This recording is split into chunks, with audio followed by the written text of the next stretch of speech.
Hello and welcome back to Hope Follows. I am Julie Kenzler, your host. Hope Follows is a show where we explore different struggles and trials and difficulties, challenges that people face. We all face them. But what is the hope that follows those hard times? And that's what we talk about here on Hope Follows. You can also go to my website, hopefollows.com, and check out more information. I have a blog on there and leave a monthly post with some humor, but also relevant messages that offer practical hope and advice and encouragement. Also on there, you'll find more information on how to access the show and some great resources and books and different programs that I highly recommend and suggest. In addition to our weekly big idea suggestions on how we can be scattering the seeds of hope, encouragement, and joy. So you'll find a nice list of those in case you're looking for something to do and share some encouragement with others. In addition, if you would like to come along and support Hope Follows and our movement, our wonderful, exciting journey, scattering and sharing hope with everyone around us, you can feel free to look at the bottom of the screen and you'll see a Venmo account. Feel free to send if you want to send any kind of financial assistance and support. I greatly appreciate that. Well, let's go on with our talk for today. Summer is here, and in Arizona, that's where I live, in Phoenix, Arizona, it is hot. We're talking triple digits. So it's 109 or 105 this week. I'm not really sure, but hot. But summertime, when I say that word, what do you think of? I think of trips, vacations. This is it. We get to leave wherever we are living and go explore some new place, some new city, some place we wanted to go to, Disneyland or wherever that would be. Well, for our family, we've had a tradition, a long-time tradition of going to the beach. The beach is the place where we love to go, and specifically in Southern California. Now, in Southern California, we know that people have a name for us, Arizona people, and it's called zonies. They call us zonies. And I feel like they have a love-hate relationship with us. They love that we come and bring all our money and spend it there. But they probably hate how crowded the beaches get because we are there. Interesting, because lately we've had a lot of California residents moving to Arizona. And so I think we need to come up with a name for our California friends moving to Arizona.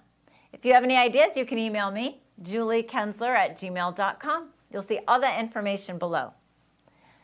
Well, lately, things have been different for us all. We haven't been able to go on the trips we've wanted to this past year with the COVID-19 happening in 2020.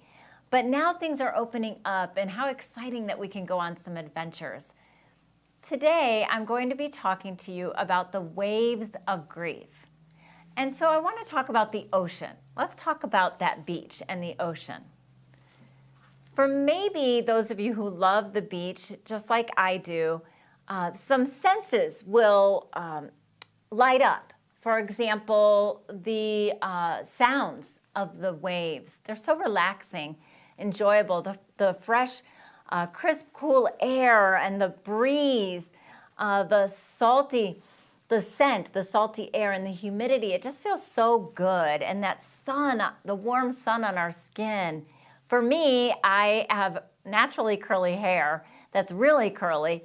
And at the beach, it goes boop. So it's really super wavy and curly. And I love it because it's just natural. Just let it go at the beach. Isn't that how life should be? At the beach, you just let it go. Just relax. But for my kids, their favorite parts of the beach are building sandcastles. This was when they were little. They're older now. Building sandcastles and communities in the sand, like really huge communities and compounds. They also loved to boogie board and wakeboard. There's all these different fun toys at the beach. They love to just jump around in the waves. And I'm sure that maybe you have a memory of that when you were a child, or maybe your children, your grandchildren, you like to take them to the beach. So let's talk more about the memories we have at the beach. And I know for myself, it started from when I was really young, and my grandparents would take my sisters and I to a place called Indiana Lakeshore Dunes in Indiana. It was by Lake Michigan. And I remember we would go there, and there were these huge dune hills, and we would trek all the way up. It was so tiring, but then we would run all the way down and actually tumble, but it was always a race to see who could get down the quickest. But I remember also that we would go to this place called Deer Forest and see these deer nearby and have fig Newtons. It's so interesting how these memories that we can recall, and how the taste, the smell, the feel, how it just comes alive with those memories. And then I remember trips to Florida when I was a teenager, and trips to other beaches like St. Thomas and Cancun or the Dominican Republic. And all those beaches are so different. Some have really big waves. Some of the waters are super cold. Some of them, like in the Dominican Republic, the water is so still and it is so warm. It's like bath water. There's waves that are created by boats in the ocean, and they're not natural part of the wave pattern. But either way, we are talking about memories we have from the beach and the waves. Well, according to a man named Dr. Richard Schuster, he is a clinical psychologist and the host of the Daily Helping podcast. He says that there are 3 ways the ocean waves are therapeutic. The ebb and flow sounds, the sounds of the waves, they de-stimulate our brains. They actually de-stimulate our brains, which is so important. The color blue. The blue has been found to be associated with feelings of calm and peace. And then there's just the visual. Staring at the ocean actually changes our brain waves frequency and puts us into a mild meditative state. That's pretty powerful for the ocean. The smells we talked about. But as we conclude our part of Beach Therapy 101, I want to talk about other feelings people might have with the waves and the ocean, because it's not always great. Some people have a lot of fear at the ocean. And I know, for example, I have a brother-in-law, Carl, and he was always afraid of sharks, which I think stemmed from the movie Jaws. And so one day he was able to overcome that fear and swim with some little sharks. But that's a real fear. And my son Evan, when he was a little boy and we went to the beach, Maggie and Jack and Ryan were jumping around in the huge waves, but Evan wanted no part of it. And he might have been maybe 3 or 4, and he just stood on the sand on the boogie board and pretended he was surfing. And he was content, but he would not go near that water. Well, as he grew up, then his fear was gone, and then I had a fear. I would see my children out there in the ocean and watch them with the waves crashing on them, and I would say to Kurt, are they okay? Are you watching them? Maybe you should go out there with them. But what I mostly remember, and this is such an endearing memory, was Evan was old. He was older and out there with his siblings in the water. And I would see him walking. He was into his ankles, and he would wave at me because he knew I had a little bit of a fear. I was worried, and I wanted to make sure he was okay because he was a little kid. He was young. And so he would wave, and then he was knee deep, and he would wave back at me, and that big, huge grin. And then he was up to his chest, big, huge waves, and he would wave, big smile. And the next thing I know, where is Evan? So the big wave comes over him, and I see him jumping up, and waving with that big smile. So I knew he was good. He was safe. And that's such a strong memory for me, and such a great visual of what we experience when we face loss. Because when any loss, there is a time of grieving, a season to grieve. There's sadness involved, anger, regret, uncertainty, confusion. But just as Evan was up and down and those waves are all over him, I can just picture that when we're going through our times of grief. And we're going to talk more about that in just a little bit, about the ebbs and flows of the waves of grief. But let's talk about the different types of losses that we face.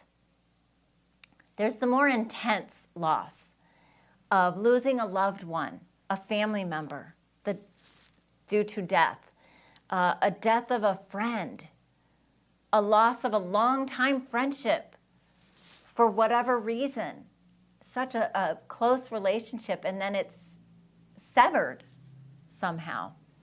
Serious illness of a loved one, long-term illness, relationship breakup, divorce, not only for adults but for the children. These are hard, intense losses, and grief is part of those losses. Then there's the more subtle losses, which we still grieve over. We're sad about that we have it no more. Leaving home, going off to college, or just moving out of your home. There's the loss on the side of the child moving out and a side of the parent who is staying home, now empty nesting. Illness and loss of health, a compromise in our health, that again is a loss. Death of a pet, changing of a job, moving from one community that you're very comfortable in to somewhere else. That's a loss of the known to the unknown. There's a time to grieve that. Graduating, loss of a physical ability, loss of financial security, financial loss. There's huge grief that comes with that, especially when it leaves people destitute and without a home. And I don't know what loss that you have faced, my friends, or maybe long ago it's a loss you faced, and maybe you really haven't even grieved it yet and gone through the healing process of coming out, being able to look at that loss in healthy ways. That's what we're going to talk about. How these losses put us in vulnerable position in the open waters of grief. The water could be crashing down. It's so heavy, it's huge, and the loss is so unbearable at times. But then there's times when the waves retreat and the water is still. And even in that time of loss, the grief that we're experiencing is more calm. It's more like we're living life to a normal beat. Undeniably, God is our anchor in those times of crashing waves, the big waves and the littler ones. He is our strength when we are at our weakest and we feel like we're drowning. He is your strength. I didn't really grasp this analogy, though, of the waves and how they come back and forth when you're in the middle of grieving. I didn't grasp that when I lost my father at age 16. It wasn't until losing Tammy, my sister, to the drunk driver. When that happened, that is when I experienced this whole concept of waves of grief, like a tropical storm. The concept of grief crashing in on people like ocean waves is a vivid word picture to explain what a person experiences during the grieving and mourning time post-loss. The waves of sadness and anger or any other intense negative emotion, they come from nowhere and they just crash on us. They just drown us. It's like we're drowning. And as you take battle with that wave, you cry, you scream, you attempt to catch your breath. The wave then goes back into the ocean, as I talked about. And you can stand up, you can jump around, you can frolic in the calm waters, soothing waters. Then there's those moments of joy, laughter, and happiness. You see the ebbs and flows of the waves of grief. This is a most beautiful poem I'm going to read, written by Ferna Laurie Mills, and it's called An Ocean of Grief. I cautiously watch the water as it moves along the shore, creeping closer to the sand around my feet. Beyond the crashing waves, where the water is deepest green, the ocean mirrors the depths of my grief. My grief is like the ocean, sorrow coming in like waves, sometimes gentle like a ripple on the sea. Other times it just engulfs me with crushing waves of sadness and undertows of despair pull down on me. Some days I wade out in it, splashing memories with my feet, recalling days of sunshine on my face, stepping through the foamy edges, never venturing out so far that larger waves can threaten their embrace. Then when I least expect it, this freak of nature soaks me in reality so painful that I fall. The sorrow and the anger that I fought with day to day surge through me in a tidal free-for-all. One day when I'm much stronger and my grief is not so new, I'll swim just like I used to do before. I'll take pleasure in the memories and tread water in those places that we can't share together anymore. That is so beautiful and so hard. And that last line really resonates with me, that we can't share together anymore. But even though it's hard, the loss that we face, there will be a time where we're able to recall the memories, the beautiful parts of whatever that loss was. For me, I personally think of my sister Tammy and how the wonderful, beautiful memories we had at the ocean. One time we were driving all the way to California from Arizona to go to SeaWorld, and we wanted to be at the beach so bad. We both loved it. And we were so excited to be in the sun and have our feet in that beautiful warm sand, soft sand. It was freezing. It was so cold when we arrived. We were bundled up head to toe, as warm as we could possibly get, maybe even had a blanket. And we definitely went to get a coffee, and we were just sitting there shivering together.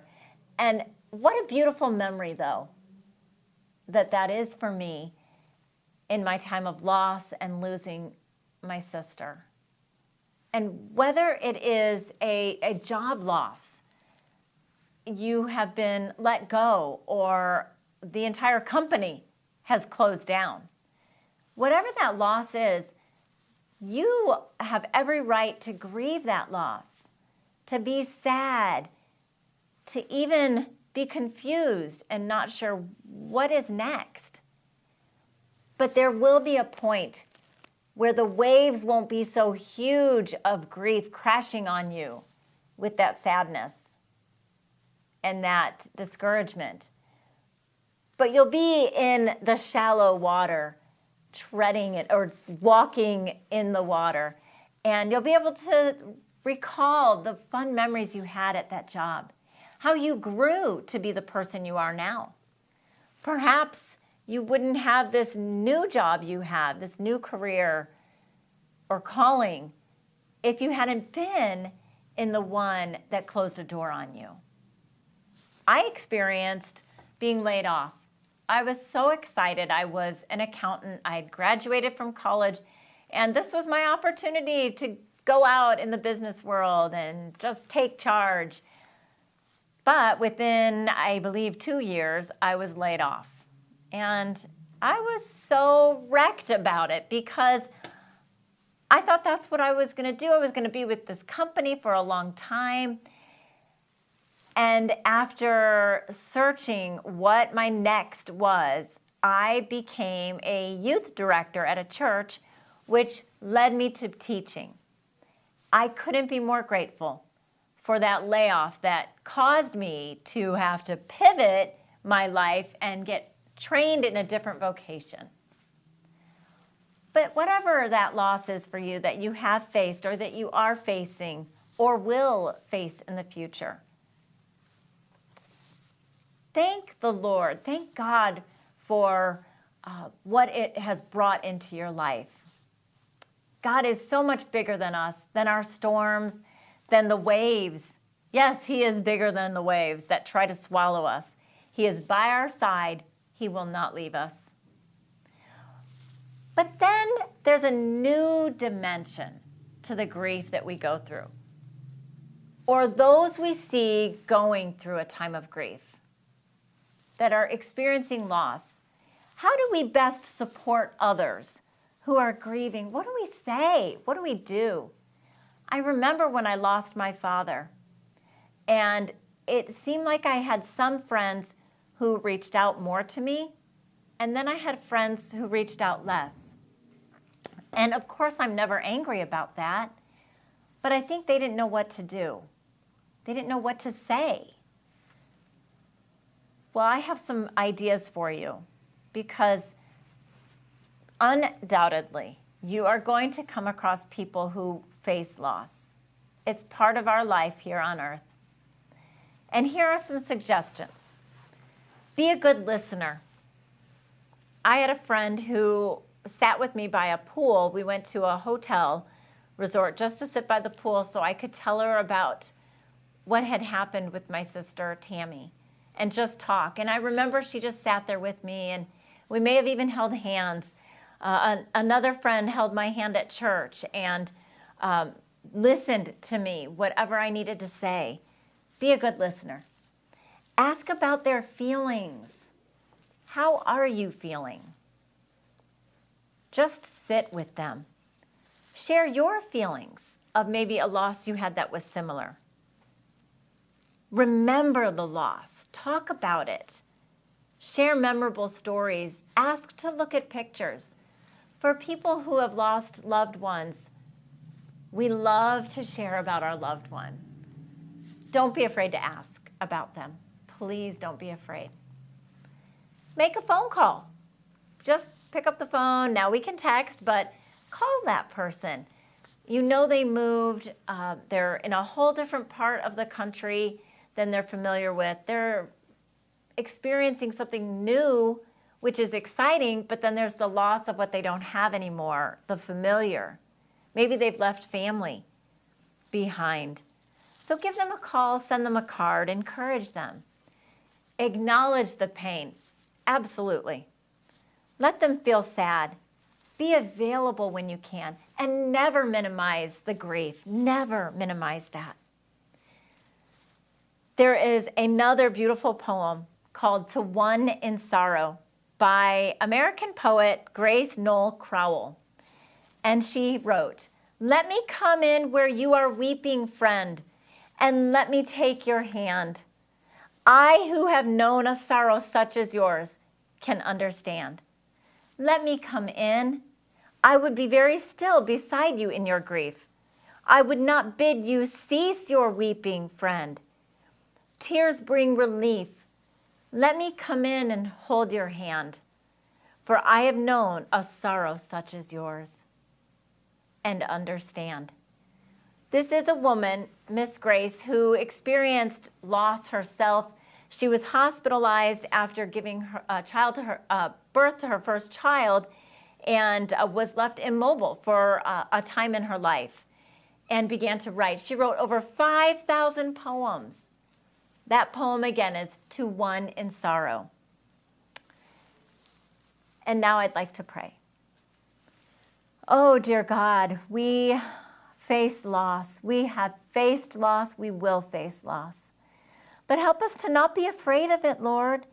Help us to know that we have those around us who will surround us with love and encouragement and partnership in walking through our grief. Heal our wounds of grief that we face when we face loss. Lord, strengthen us with your grace so that we can be available and open to the needs of others around us when they face loss. Thank you in Jesus' name. Amen. Thank you so much for being here with me and going on this journey of Hope Follows. What else can we do when we suffer hard struggles, disappointments? We know that there is hope. What else? Yes, there's hope, there's joy. You reclaim that joy. Don't let it take you down. Yes, grieve. Yes, feel all the emotions you have, but know that there is hope. And I love this Bible verse, Psalm 46:10. Be still and know that I am God. Amen, friends. Absolutely. Well, let's talk about our big idea. And I hope that you are encouraged by these big ideas because it's all about not only us being encouraged, but to encourage others. We can't ever say that word too much, can we? Or hope. Write a thank you note to someone in your past who made an impact on you. I love this. And I actually just had a student at my school write a note to me today. And it really made me feel so good, so happy. And so let's do that. Think about who could you write a thank you note in your past? I'm thinking of a mentor of mine in one of my jobs in accounting.